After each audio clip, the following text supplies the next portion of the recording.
This is the Fitzy and Whipper with Kate Ritchie podcast. We were just off air talking about diets, and a day on the plate has been discussed on this show recently.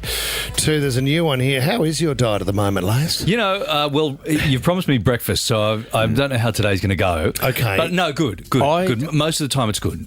Do you always start with a Ben Buckler? Do you... What, Larry's whiskey? Morning all? But I put it in a teacup, so Right, Sylvie doesn't see me walking around in my undies drinking whiskey at 6 o'clock in the morning. When the problem starts. Can you give me a story, though, back in the day with television? There would have been someone putting a bit of whiskey into a teacup back in the day before they went on air, wouldn't there? Oh, look. How is Larry going to come in here and name people that had a drinking problem? I'll tell you a story. It's a good story, but I can't tell you the guy's name. Okay. But it rhymes with Carl Stefanovic. No, I got no stories, guys. I got no stories. No, don't dob anyone in this morning. This is an interesting one because, you know, what is her name? Chris Martin's ex-wife, Gwyneth. She has the website Goop, and this has copped a fair bit on Goop because what's interesting is they've said if you want to improve your child's gut health, you need to eat dirt.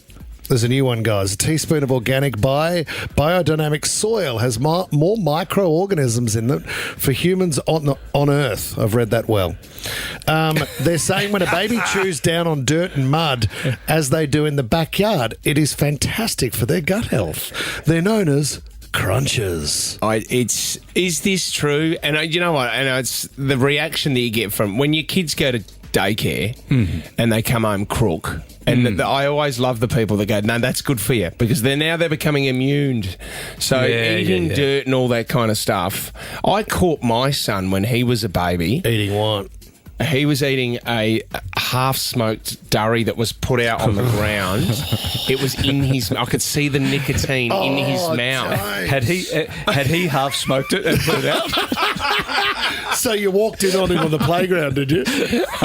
Having a gasper. Does it depend where you live, where you're eating the soil? Like, if you're living out in a farm and it's all organic and nice, but if you're living in Chernobyl, you're not saying kids go on it. Well, similar to the soil issue they've had here. Yeah, Roselle, they had the asbestos, didn't they? You don't want to be doing that. You're dead right, Laz. If you're in the bush, go for your life. You can buy it online. Sorry, I'm not a real doctor. I don't know if that's true. Larry has approved, everybody. Larry Emder approves eating dirt. Digestible clay is sold online anywhere between $11 and $27. Come on. Depending on the quality you would like of dirt to eat. Is this from Goop? Yeah, I think this is from Goop. This is from Goop. Mate, there's the next extension on it, guys. Fitzy and Whipper with Kate Ritchie is a Nova podcast. For more great shows like this, download the Nova Player via the App Store or Google Play. The Nova Player.